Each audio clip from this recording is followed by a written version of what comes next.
En fait, comme Marie-Édith l'a dit, on va présenter en 6 sections. Vous aurez l'occasion à chacune des sections de nous questionner. On prendra du temps pour répondre s'il y a question, évidemment. Donc, on va vous parler en premier d'un peu de l'historique des sentinelles à l'UQTR. On va vous faire la présentation des membres du comité et aussi de l'Académie. On va vous parler de notre fonctionnement interne, le développement de réseau. En quatrième, on va parler au niveau du réseau, comment on fait pour se connaître et se reconnaître. En cinquième partie, on parle des activités et formations. Puis, pour terminer, on vous parlera des ingrédients de succès et des défis rencontrés. Donc, bonne présentation. Donc, je crois que c'est à moi d'enchaîner, n'est-ce pas? Fait Oui, que tout à fait. j'introduis avec une petite phrase où tout le monde de l'équipe se sont dit qu'on allait se la partager. Fait que bonjour tout le monde, moi c'est Daniel et je suis sentinelle en prévention du suicide. Donc, si je peux me permettre, on est au point de départ des activités de Sentinelle UQTR. Vous savez, la naissance du réseau de Sentinelle UQTR, là, ça relève en quelque sorte d'un heureux hasard de circonstances puis d'opportunités qui te sont offerts et qu'il nous appartient de saisir. La bonne volonté des gens qui y sont impliqués et qui y croient, on peut en équipe faire une différence. En 2012 a eu lieu à Trois-Rivières le Grand Forum de la prévention du suicide. La directrice du Centre de prévention suicide de Trois-Rivières et moi-même faisions partie du comité organisateur de l'événement. Vous savez, l'importance des pauses café, ces choses-là, ben, c'est pas rien. Fait que lors d'une rencontre, justement, à une pause, en discutant avec elle, elle me mentionne que le Centre de prévention suicide devait rencontrer certains objectifs du CIUS MCQ, MCQ pour Mauricie Centre du Québec. Puis cet objectif-là était de former des sentinelles en prévention de suicide dans les divers organismes et entreprises de la région Mauricie Centre du Québec. Après avoir validé avec cette directrice si le Centre de prévention suicide serait disposé à offrir la formation sentinelle à l'UQTR, j'ai soumis au vice-rectorat aux ressources humaines l'idée de mettre sur pied un réseau sentinelle en prévention de suicide à l'UQTR. Et à mon grand plaisir ou à ma grande satisfaction, l'idée fut accueillie de façon très, très positive par l'UQTR. Dans les mois qui ont suivi, à ce moment-là, il y a une conseillère du service des ressources humaines qui fut désignée comme coordonnatrice. Puis, il y a eu un premier comité formé et composé de la coordonnatrice, une conseillère en ressources humaines et de 2 professionnels du service aux étudiants, soit une psychologue et une infirmière clinicienne, et moi-même. Fait que, le lancement du réseau de Sentinelle a eu lieu le 19 septembre 2013. Affichage, s'il vous plaît. Cette première activité fut un dîner-conférence animé par nul autre que Bruno Marchand, actuellement maire de Québec, et qui, à l'époque, était directeur de l'Association québécoise en prévention du suicide. Au fil des ans, nous avons toujours tenu des activités pour l'ensemble de la population universitaire. Ces activités ont eu lieu durant la semaine de prévention du suicide et à l'automne, lors de la Journée internationale du suicide. Là, je vais passer la parole à ma amie Chantal. Bonjour, je suis Chantal, sentinelle en prévention du suicide. Donc, pour faire du pouce sur ce que Daniel disait, merci Daniel. On a maintenant 11 ans de vie, notre réseau. Et les 9 premières années, on a été la même constitution du comité que Daniel vous a nommé. On a travaillé nos premiers balbutiements à se dire, OK, qui on est, qu'est-ce qu'on fait, qu'est-ce qu'on veut mettre en place. On s'est fait une petite image de marque. On a commencé à mettre des petites affichettes, une petite formation ici et là, à 1 ou 2 formations par année pendant nos premières 10 ans presque, pour former les sentinelles tranquillement. Donc, tout ce qu'on vous dit aujourd'hui, ça a pris 10 ans à mettre en place quand même. Vous allez voir, on est rendu peut-être assez visible. D'ailleurs, on est excessivement visible aujourd'hui. On a nos fonds d'écran, on a nos couleurs, nos gommettes. On veut tout vous dire, vous donner pour vous inspirer. Mais on est parti tout petit. Avec la dernière année, en fait, on a une collègue qui a pris sa retraite et on a aussi voulu élargir notre vision, accompagner nos étudiants et on cherchait la façon de le faire. Karine va vous faire un petit bout là-dessus tout à l'heure sur notre historique, mais ça amène notre chemin à prendre une direction différente.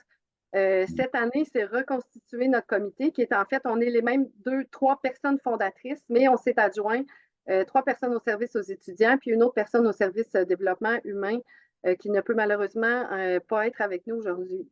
Donc, voilà, notre comité a évolué dans ce sens-là et ça fait 11 ans aujourd'hui qu'on travaille ensemble, qu'on a des réunions récurrentes, qu'on essaie de faire de notre réseau un réseau qui est porteur.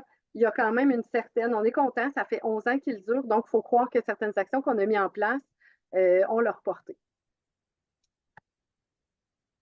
Ce travail-là ne se fait pas tout seul et c'est pour ça qu'Annie du CPS Académie aujourd'hui est avec nous parce qu'on a beau avoir un comité engagé, dynamique, il n'y a rien de ça qui se ferait si on n'avait pas la relation qu'on avait avec notre CPS. Alors, Annie Terrien qui travaille avec nous. Annie, à toi, je te lance la balle. Tu sais. Good. Bonjour. Donc, Annie Terrien du Centre de prévention du suicide Académie à Trois-Rivières. Avant de rentrer un peu dans le partenariat qu'on a avec l'UQTR, juste pour mettre un peu en contexte comment fonctionne là, en fait, c'est quoi le rôle des différents centres de prévention du suicide là, en lien avec les sentinelles. Donc, il faut savoir que dans chaque région administrative au Québec, il y a une organisation qui est mandataire, porteur de dossier, en fait, des sentinelles dans sa région. Dans certaines régions, c'est les centres de prévention du suicide. En fait, dans la majorité des régions, je dirais. Dans d'autres, c'est les CIS et CIUS là, qui ont ce mandat-là. Donc, ici, en Mauricie, Centre du Québec, c'est nous, au Centre de prévention suicide Académie, qui avons le mandat, non seulement, oui, à l'université, là, mais dans plein d'autres milieux. Donc, de créer, d'aller vers les milieux, de créer l'adhésion, à instaurer un programme de sentinelle, d'arrimer les services, de donner la formation. Et également agir à titre d'intervenant désigné, ce qui veut donc dire que les sentinelles, un coup formés, s'ils ont à référer des gens vers les ressources, donc ils vont se référer vers les ressources 24/7 mandataires, donc ici le Centre de prévention du suicide Académie. Je vous dirais que dans notre région, l'UQTR, c'est définitivement notre réseau le plus actif et le plus inspirant. On voit vraiment le travail acharné là, depuis plus de 10 ans pour faire fleurir, si je peux dire, ce réseau-là. Et je vous dirais que peu importe la région, peu importe le réseau, une des clés importantes pour le maintien d'un réseau actif, c'est définitivement la communication, oui, du comité, mais en lien avec, par exemple ici, le Centre de prévention du suicide. Si on travaille de façon séparée, c'est sûr que ça va créer certaines embûches. Je vous dirais que la force du réseau ici qu'on a à l'UQTR, c'est définitivement la communication qu'on a ensemble. Et je pense qu'on a réussi, à moins que je me trompe, là, vous me direz, mais à créer vraiment, à faire un travail d'équipe ensemble, en fait, Oui, à travers les années. Hein. On a travaillé activement pour harmoniser nos outils, pour avoir une vision commune aussi de, pas juste de la formation, mais du recrutement, de la promotion, tu sais, s'assurer qu'on va dans le même sens. Et je vous dirais que, tu sais, tu en as parlé un petit peu, Chantal, tantôt en disant, pendant longtemps, ça a été les mêmes membres.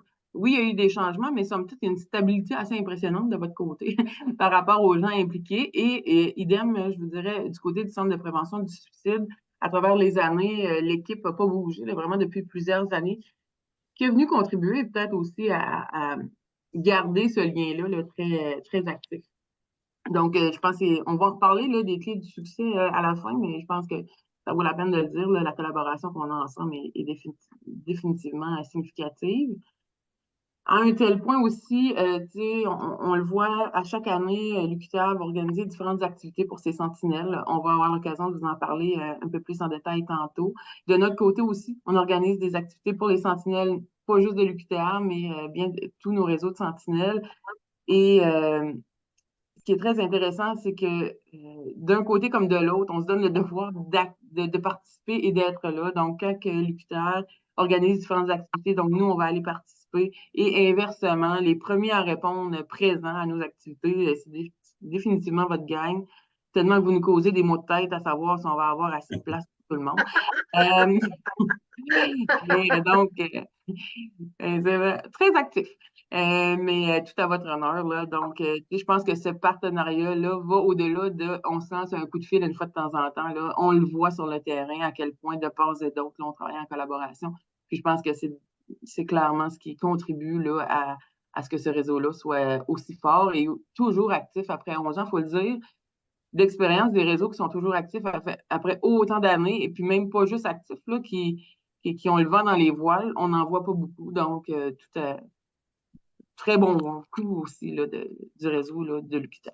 Donc, pour faire du pouce sur ce que Annie a mis sur la table, effectivement, il y a une stabilité dans notre réseau et on a particulièrement le vent dans les voiles depuis l'après-pandémie qui peut avoir l'air d'un défi, mais qui a été presque une opportunité pour nous pour développer le réseau par la suite. Donc, ici, en termes de fonctionnement de réseau, pour nous, on a 3 piliers. Il y a le leadership, les formations qui sont ultimement le cœur du cœur de notre réseau parce que c'est par la formation que tout ça passe. Puis après ça, je vous parle un petit peu des soutiens du réseau parce qu'on a mis en place récemment, je dirais dans les 2 dernières années, encore plus de soutien pour le réseau. Donc, en termes de leadership, ce que je voulais aborder rapidement, il y a une question d'engagement. La direction est engagée avec nous depuis la première journée, il y a 10 ans. Des fois, c'est dommage parce que c'est des situations difficiles qui amènent aussi même la direction à dire oui, on se commet avec vous autres, on embarque avec vous autres. Donc, allez-y, on vous laisse le développer. Mais il faut vraiment, comme on le disait, comme Annie disait, il y a l'engagement des membres du comité. La vie a fait en sorte qu'on a été 9 ans avec les mêmes membres du comité, avec le même souci de prendre soin, avec le même souci de la santé entre nous. Donc, on a vraiment, pendant ces 9 années-là, demeuré engagés, malgré le fait que les sentinelles en prévention du suicide demeuraient c'était pas un mandat officiel, c'était occupez-vous-en si vous avez le temps, ça serait le fun d'avoir ça. Donc, on travaillait un peu un peu à bout de souffle, je dirais, mais on a vraiment réussi à faire des grandes choses à bout de souffle ensemble. On nous offrait le financement aussi, ce qui n'est pas rien. Donc, l'engagement de la direction à cet égard-là est vraiment, vraiment important. Le comité mobilisé, en fait, on parle de crédibilité du comité justement parce qu'on est établi depuis longtemps, représentativité des membres parce qu'on a des gens au service aux étudiants, on a des gens aux ressources humaines, au développement humain. Daniel, avec l'expérience personnelle, tout le monde portait aussi une expérience, je dirais, je pense que c'est important de le nommer, une expérience personnelle par rapport à la santé mentale, prévention au suicide, qui, à quelque part, fait en sorte qu'on avait la cause à cœur aussi. Je pense que ça fait partie de l'engagement des membres du comité. On avait toutes de proches ou de loin vécu ou accompagné des gens dans cette situation-là. Donc, collaboration élargie, ce que je veux dire ici, c'est effectivement, on va en reparler un petit peu avec Karine tout à l'heure, mais les collaborations élargies, étant donné que nous, la formation du réseau, au départ, c'était pour les employés. Malgré le fait qu'on voulait donc que les étudiants soient formés, parce que c'est l'être humain derrière la fonction, derrière le statut, nous, on voulait aider l'être humain. Sauf que pour toutes sortes de considérations organisationnelles et de va-et-vient aussi que les étudiants sont moins permanents à l'université, souhaitons-le aussi, on veut qu'ils arrivent, on veut qu'ils partent, mais c'était plus difficile d'assurer une cohérence à ce niveau-là dans le réseau. Donc, mais la volonté demeurait là. Collaboration après la pandémie, effectivement, on a élargi avec nos collègues au service aux étudiants, dont Karine, dont Jean-Philippe, dont Carole, dont on va parler un petit peu plus loin. Les formations comme telles, je disais qu'elles étaient, et je vais repasser la parole à Annie, étaient le cœur du cœur. L'offre du CPS, finalement, nous, on a beau vouloir faire un réseau, mais les gens doivent être formés par des experts. Et c'est le réseau dont Annie qui nous offre encore d'ailleurs les 2 types de formations. Oui, effectivement. Tu sais, je tiens à mentionner, et c'est vraiment pas le cas dans toutes les régions du Québec, là, mais que ici en Mauricie, centre du Québec, tu sais, suite à toutes les recommandations des différents programmes puis des différents plans d'action ministériels sur l'implantation de réseaux de sentinelles, le CIUS a décidé de financer ici dans la région le programme Sentinelle, donc de financer le centre pour qu'on offre la formation, oui, gratuitement, donc un peu partout là, à travers la région. Ce qui, je ne vous le cacherai pas, est quand même assez facilitant pour entrer dans un milieu. Et c'est une des choses qui a contribué également, qui a été un élément facilitant aussi là, quand le réseau est instauré. Fait que oui, nous, on rentre en ligne de compte principalement à différentes étapes, mais sur évidemment la formation Sentinelle. J'imagine que quand même certains d'entre vous savez ce que c'est. Par contre, rapidement, c'est quand même de savoir que c'est une formation qui est provinciale tout d'abord, donc offerte là, dans les différentes régions du Québec, qui se donne depuis 2006. Et c'est une formation qui s'adresse en fait là, aux personnes qui sont susceptibles d'être en contact avec des personnes qui pourraient vivre la détresse. Fait que tant soit dans leur milieu de travail, soit dans leur par rapport à peut-être à la place qu'ils occupent dans leur milieu aussi. Ce qui, donc, c'est important le rôle. Quand on parle de l'UQTR, bon, beaucoup de membres du personnel, tu le nommais d'abord, qui ont été formés sous deux angles. Hein. Il y a l'angle face aux étudiants, bien évidemment, mais il y a l'angle entre collègues également. Donc, d'être en mesure de repérer un collègue qui irait moins bien. Donc, ça ne s'adresse pas juste envers les étudiants, mais aussi envers le personnel. Fait que voilà, puis le but de cette formation-là, c'est évidemment de venir créer un filet de sécurité, je vous dirais, là, autour des personnes là, qui peuvent vivre la détresse et avoir à certains moments là, des idées suicidaires. On offre également du suivi de formation. Donc, ça, c'est suite à la formation, dans une optique de garder nos sentinelles actives également, de les garder mobilisées, motivées. Donc, on va offrir des suivis de formation, différentes formules qui sont offertes. Il y a des formules plus, je vais dire, théoriques, là, donc où on va vraiment se rasseoir pour aller approfondir un peu les éléments qui ont été vus en formation, consolider les acquis, mais également différents types d'activités qu'on va vous présenter, entre autres, tantôt, qui se veulent moins formelles, mais qui vont effectivement aussi aller garnir le coffre à outils de la sentinelle, là, je vous dirais, puis maintenir son implication. Donc, voilà. Absolument. Puis pour les communications de ces formations-là, en fait, on utilise tous les moyens qui sont à notre portée. On essaie de faire beaucoup de promotions à l'interne avec nos images de marque, à dire à des personnes en particulier, à inviter nos sentinelles à en parler, à faire des annonces sur notre infolette, notre UQTR Express chez nous. Donc, on fait très souvent des annonces sur le réseau et sur les formations qui sont offertes. Et on a écrit ici co-inscription parce que sur notre site web des Sentinelles, on a un formulaire qui est à compléter, mais la co-inscription se fait avec le CPS, c'est-à-dire que c'est la personne complète son formulaire sur sa capacité présentement, son état présentement et pourquoi elle choisit d'aller en formation Sentinelle. Et c'est chez Annie au CPS, en fait, qui évalue. C'est pas nous à l'UQTR, c'est chez Annie qui évalue la possibilité que la personne puisse suivre la formation. Donc, il y a cette co-inscription-là aussi. On se tient aussi main dans la main à cet égard-là. Et notre clientèle, ben, en fait, c'est l'ensemble de nos campus. Il y a le campus de Trois-Rivières, il y a tous nos autres campus finalement. On considère tout le monde, évidemment. Cette semaine, d'ailleurs, on a une formation qui est à Drummondville pour nos employés de Drummondville. Donc, on n'hésite pas non plus à former nos gens qui sont à l'extérieur de Trois-Rivières. Dernier pilier, en fait, il pourrait y avoir plus que 3 piliers, mais là, on en présente 3. Dernier pilier, on va en reparler, on va vous démontrer un petit peu tantôt aussi de quoi on parle, mais on s'est développé des outils parce que c'est beau être formé sentinelle, mais si tu es formé sentinelle puis tu es 3-4 mois à entendre parler de rien puis qu'il n'y a personne qui t'en parle puis tu n'as rien qui t'affiche nécessairement, bien, ça a un impact. Et on voit, tantôt, je disais, on est exagérément visible aujourd'hui, mais c'est probablement une de nos clés les plus importantes dans, entre autres, la dernière année, c'est la visibilité. Donc, le site web, l'information, la promotion des formations. On a monté un bottin des ressources en santé mentale qui est représenté par un code QR qu'on retrouve à peu près partout à l'université présentement, qu'on peut mettre sur nos cellulaires, sur nos bureaux, sur nos ordis, en donnant à nos collègues. Et le code QR donne accès à toutes les ressources en santé mentale qui sont possibles pour nos employés, nos étudiants. Notre programme d'aide aux employés et à la famille cette année est bonifié pour les sentinelles en prévention. Les gens qui sont certifiés, pas certifiés, mais formés sentinelles en prévention du suicide ont droit à 5 rencontres de programme d'aide aux employés de plus. Donc, c'est quand même intéressant aussi. Souvent, après des interventions sentinelles, ça peut peut-être être le fun de pouvoir se reposer, nommer, aller se faire accompagner. Donc, ça fait partie d'un avantage qui est donné à nos sentinelles. La visibilité, comme je disais, très forte cette année. Visibilité sur notre site web, on ne vous amène pas sur notre site web aujourd'hui parce qu'on manquait un peu de temps, parce qu'on a d'autres choses à vous montrer, mais on pourra donner le lien, là. Mais on a des cartes de visite, c'est-à-dire au lieu de lister les gens qui sont sentinelles en prévention du suicide, on est en train de monter une espèce de carte de visite, c'est-à-dire que si je prends mon exemple, j'ai ma photo, mais dans le milieu qui me convient le mieux. Moi, c'est clair que ma photo est dans le bois, je suis dehors et j'explique pourquoi c'est important pour moi d'être sentinelle et quel genre de service je peux offrir.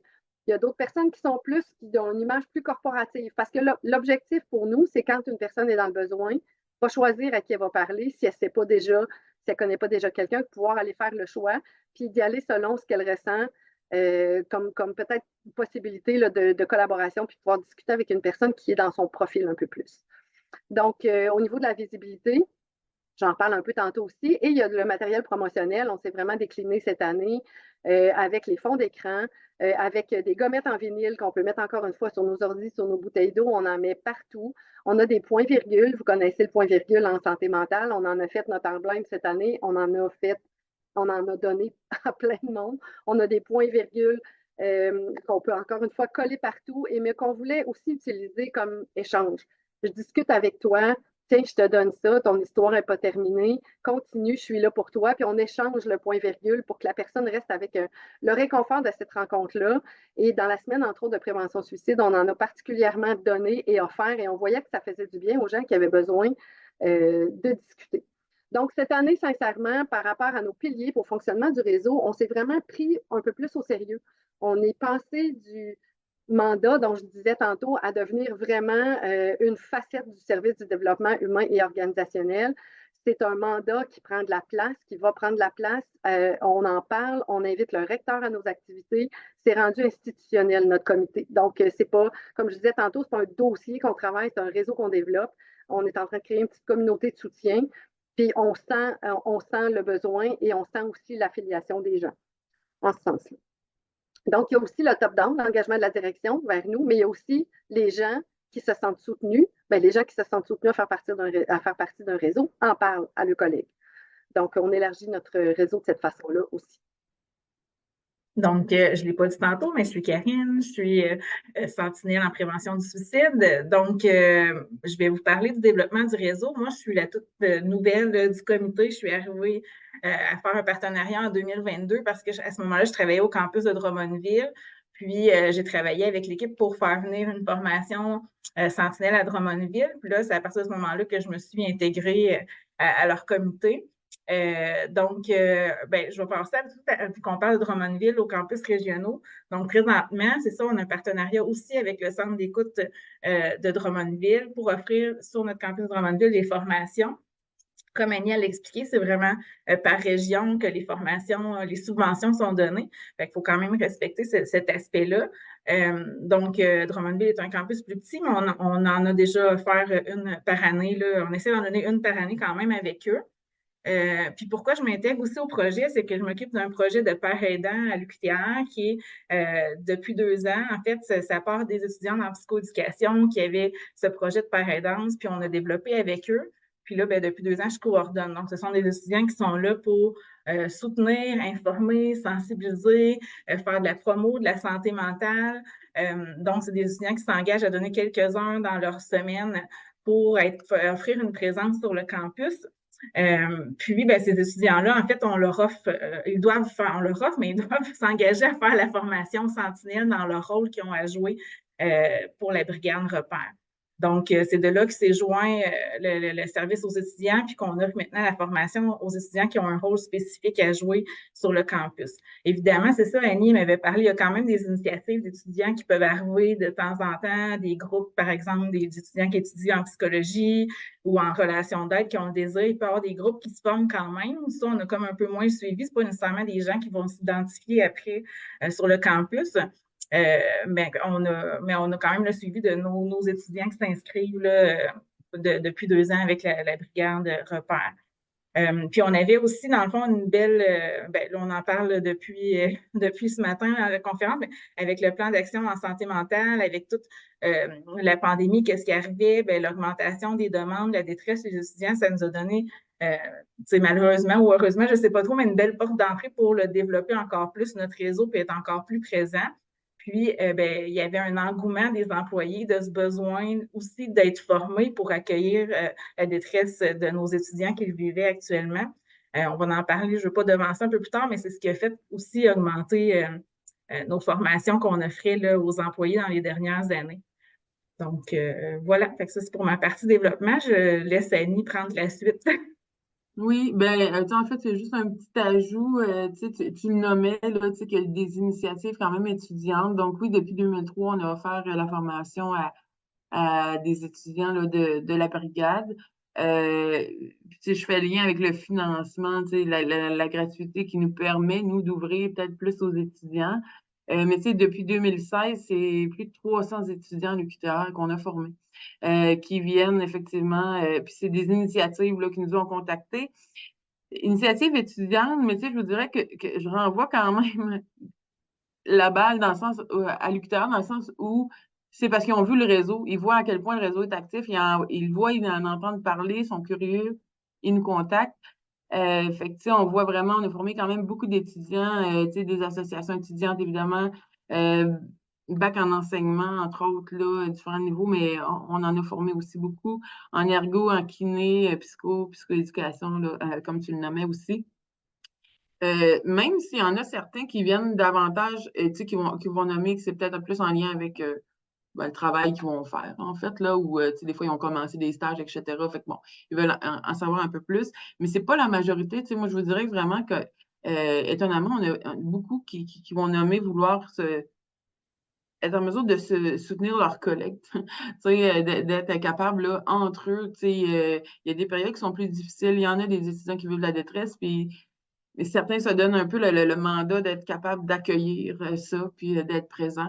Fait que, tu sais, quand même, plus de 300 sentinelles là, depuis 2016, quand même impressionnant. Oui, il y a un enjeu que, tu sais, quand on forme, il y en a qui restent, il y en a qui partent. Bon, mais somme toute, on a quand même beaucoup de sentinelles actives là, qui ne font pas partie de la liste officielle, là, je dirais, de l'UQTR, mais qui, somme toute, gravitent dans le monde étudiant. Là, donc, très intéressant.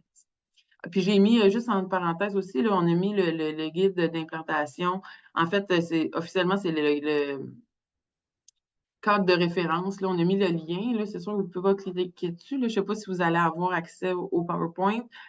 Si jamais il y en a qui veulent instaurer, mettre des réseaux, créer un réseau Sentinelle, là, si ce n'est déjà fait, ou encore peut-être voir à savoir est-ce que la façon qu'on procède est adéquate. Ce cadre de référence-là est quand même très intéressant pour voir un peu c'est quoi la séquence qu'on devrait suivre. Faites pas le saut, il date de 2006, OK? Il serait dû pour être vu. Par contre, les étapes demeurent très pertinentes. Fait que, tu sais, par rapport au contenu d'implantation, tout est là, là. Fait que je l'ai quand même mis en lien, si ça peut aider quelques personnes. Alors, voilà. Donc ici, on désirait vous présenter un peu l'enlignement qu'on s'est donné cette année, c'est-à-dire que notre réseau a pris, comme on disait, énormément d'ampleur, beaucoup d'inscriptions, beaucoup plus de formations dans la dernière année. Et on s'est dit, OK, on grossit, on est beaucoup de personnes, mais est-ce qu'on se connaît? Alors, qu'est-ce qu'on fait pour se connaître et se reconnaître? Parce que je pense que la stabilité du réseau, la croissance du réseau va faire en sorte aussi qu'elle va demeurer plus forte si les gens savent avec qui ils œuvrent, à qui je peux donner un coup de coude, à qui je peux faire un clin d'œil, qui peut m'aider, de reconnaître les visages. Donc, en deux temps, je vous montre ici à gauche, je vais partir les deux petites vidéos. Ça va faire une petite action dans notre présentation, mais le petit vidéo que je vous parle là, c'est davantage sur les ressources et les outils qu'on a mis en place pour nos sentinelles. Vous me dites thumbs up si tout est beau.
En fait, c'est pour mettre souvent, on fait jouer cette présentation-là en fond d'écran quand on fait des événements, des activités. Donc, les gens peuvent voir rouler un peu ce qu'on a mis en place.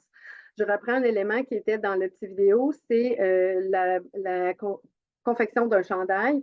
En fait, devant la non-possibilité, on voulait avoir des chandails pour que nos sentinelles s'identifient.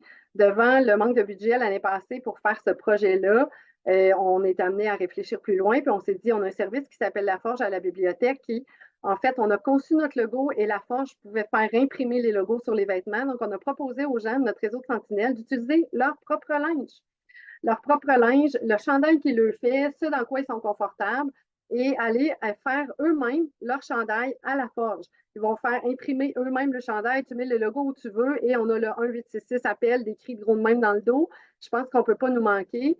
Et l'enlignement qu'on s'est donné là-dessus, c'est qu'à tous les mercredis, les sentinelles, vous portez vos vêtements sentinelles et on se promène dans les corridors. Donc, c'est la visibilité qu'on s'est donnée. C'est une idée qui est émergée du comité et qui a fait fureur, je dirais. Vraiment, les gens sont contents. Ils portent le gilet. Et là, on a ajouté les fonds d'écran pour les gens qui sont en télétravail les mercredis. Donc, c'est quelque chose qu'on a offert en partie à notre monde, mais qui demandait un engagement aussi de leur part. Et c'est étonnant parce qu'on en a imprimé pas mal des t-shirts à La Forge. Autre chose ici, je parlais tantôt qu'on a revitalisé notre logo cette année. C'est important de lui donner une couleur là où on s'en va. Il y a une évolution, il y a un peu plus de clarté, il y a des collaborations nouvelles et on a décidé de se faire un lancement sous forme de colloque que je vous disais. Donc, je vous montre mon événement.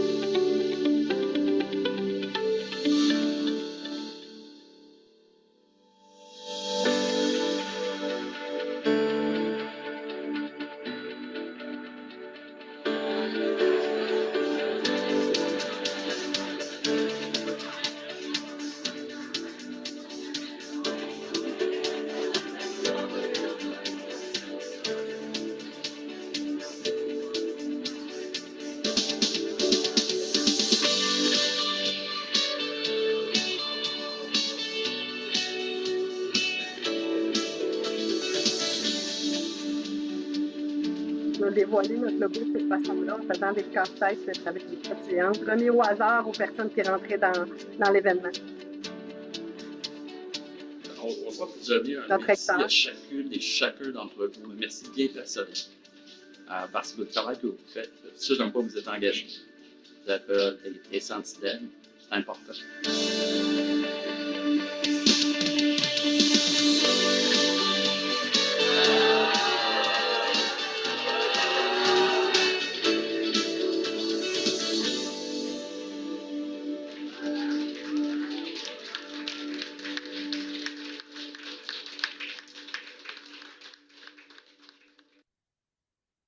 Voilà, donc on est dans l'émotion, hein, mais c'est ça, c'est ce qu'on a fait pour nos sentinelles. Cet événement-là a vraiment donné aussi une espèce de coup de soleil de wow, OK, je ne suis pas tout seul dans le réseau, j'ai des gens qui me soutiennent.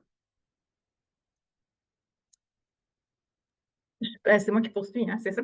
Oui. Donc, on a voulu démontrer, c'est ça, en fait, au départ, il y avait 1 ou 2 formations maximum par année qui étaient offertes, mais l'année 2023 a été particulièrement plus grande. On a sollicité encore plus Annie à venir donner des formations parce qu'il y avait vraiment un besoin, puis on avait beaucoup de demandes des gens de faire la formation suite à la pandémie. Donc, cette année-là, vous pouvez constater qu'il y a eu vraiment une augmentation importante. Je crois qu'il y a eu 65 au total participations des gens qui ont été formés Sentinelle en 2023. Donc, pour cette partie-là aussi, en fait, on voulait vous faire un petit peu un visuel, un coup d'œil sur notre année 2023 qu'on vient de vivre. Donc, pour un peu vous démontrer les personnes qui ont été formées. Donc, ça a été autant des employés de soutien, des professionnels, des directions, professeurs, étudiants. Ce qui fait qu'aujourd'hui, on est environ en 200 sentinelles de personnes formées, mais peut-être plus un 175 qui est actif actuellement parce que, évidemment, il y a des mouvements dans le personnel qui se font, mais on est environ 175 personnes actives actuellement. Dans nos communications, effectivement, là, on est à peu près ce lot-là. Donc, c'était pour donner à peu près une idée où on en était cette année. Notre carte de formation pour l'an prochain n'est pas sortie encore, mais ça s'en vient. Alors, on tape un peu sur comment on prend soin de nos sentinelles à l'UQTR. On a des événements, des activités qui sont de type formatif, et il y en a d'autres qui sont plus de réseautage. Celles-ci, quelques exemples juste pour nos sentinelles. Donc, pour les sentinelles, il y a les formations, comme on voit dans le haut. Il y a ici à notre gauche, organisé par le CPS Académie, il y a le 5 à 7 qui avait été organisé le 7 automne, parce que, comme tu disais, Annie, vous organisez aussi pour les sentinelles de la région. Donc, on l'offre à nos sentinelles aussi certaines activités de sensibilisation. Et à droite, on a positionné la formation qu'il y avait eu l'an passé sur la formation sur la fatigue de compassion pour passer de la fatigue de compassion à la satisfaction de compassion.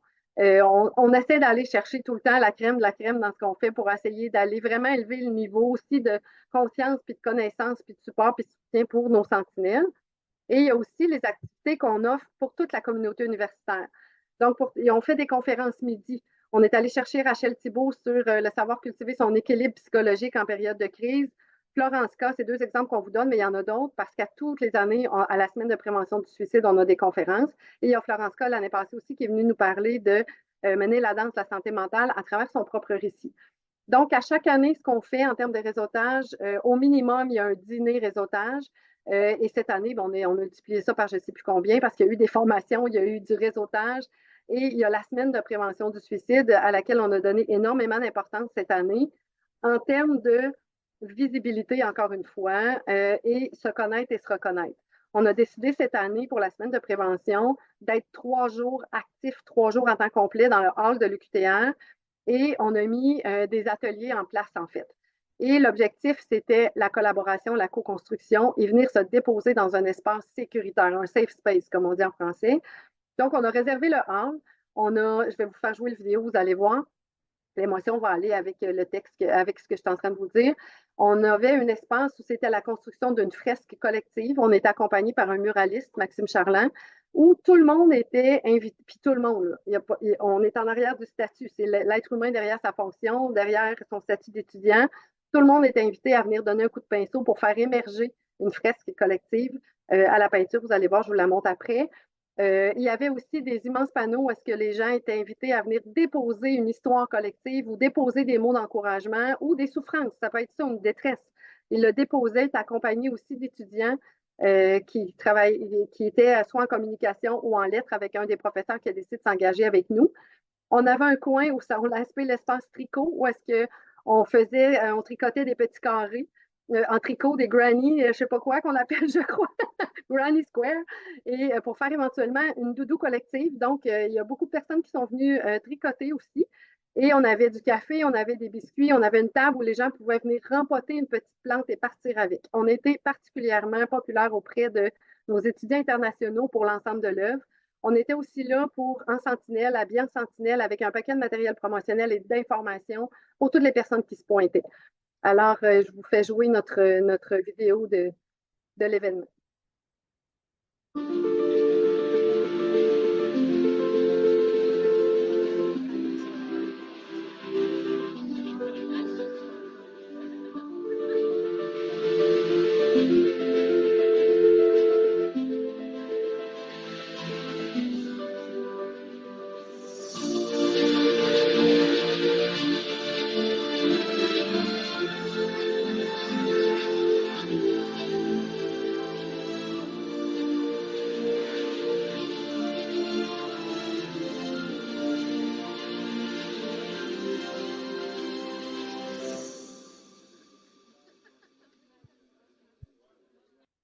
C'est un sneak peek. Notre vidéo va être plus longue que ça, mais à ce jour, c'est ce qu'on pouvait vous présenter. Et on vous présente aussi la fresque. La fresque qui est quand même 8 pieds par 16 pieds, c'est quand même très grand. L'artiste avait fait un filigrane et les gens ont fait ressortir les couleurs. Puis à la fin, on a invité tout le monde aussi qui passait pendant les 3 jours à venir écrire, encore une fois, des mots d'encouragement, qu'est-ce qui est important pour eux autres, comment on pouvait se soutenir les uns les autres. Et voici, c'est l'œuvre que ça a donné à la fin. Présentement, cette toile-là, on l'a enlevée, on va la reconstruire sur 3 panneaux pour pouvoir l'utiliser dans toutes sortes d'occasions, autant pour les sentinelles en prévention du suicide que même des équipes de travail qui aimeraient avoir ça comme background. On va l'utiliser. Elle va être affichée et mise en lumière à l'université, encore une fois, pour la visibilité. En fait, il nous restait simplement à regarder avec vous les ingrédients de succès et puis les défis, mais ultimement, on en a parlé depuis le début. Donc, c'est simplement pour ramener, faire une espèce de petit wrap-up. Les ingrédients du succès, on en parle depuis le début de notre lien, notre partenariat avec le CPS, la gratuité des formations, la qualité des formations, la quantité des formations. La confidentialité, bien évidemment, le fort leadership, l'engagement, les communications. C'est en fait, on est allé rechercher les éléments de ce qu'on vous a présenté. Les ingrédients du succès, c'est un peu la présentation qu'on a faite aujourd'hui finalement, parce qu'on vous parle un peu moins des downsides, mais sincèrement, comme on se disait en comité, on n'en a pas eu tant que ça. Les défis, en fait, qu'on rencontre sont beaucoup plus par rapport à notre propre charge, de rien prendre pour acquis, de toujours construire, de toujours se tenir, de toujours se remettre en question vers où on s'en va, se faire attention là-dedans. Les défis, la mobilisation, c'est important aussi parce que, entre autres, pendant la pandémie, c'est difficile de garder. Tout le monde est tombé avec une espèce de, je dis tout le monde, j'exagère, mais une espèce de petite détresse. On le sait, là, la pandémie, est-ce qu'elle était? Et la mobilisation de faire partie d'un réseau comme ça, de soutenir quand toi-même peut-être une fragilité, ça a été peut-être un défi à cet égard-là, mais mon Dieu, on vient de le relever, on dirait, haut la main avec notre équipe parce qu'on a beaucoup de feedback des gens aussi qui sont sentinelles, puis qui viennent nous dire comment ils sentent, puis pourquoi ils font partie du réseau. Donc, on est en train de remobiliser tout ça, je pense, les troupes. Prendre soin de nos sentinelles, prendre soin de soi, c'est à la base de tout, je pense.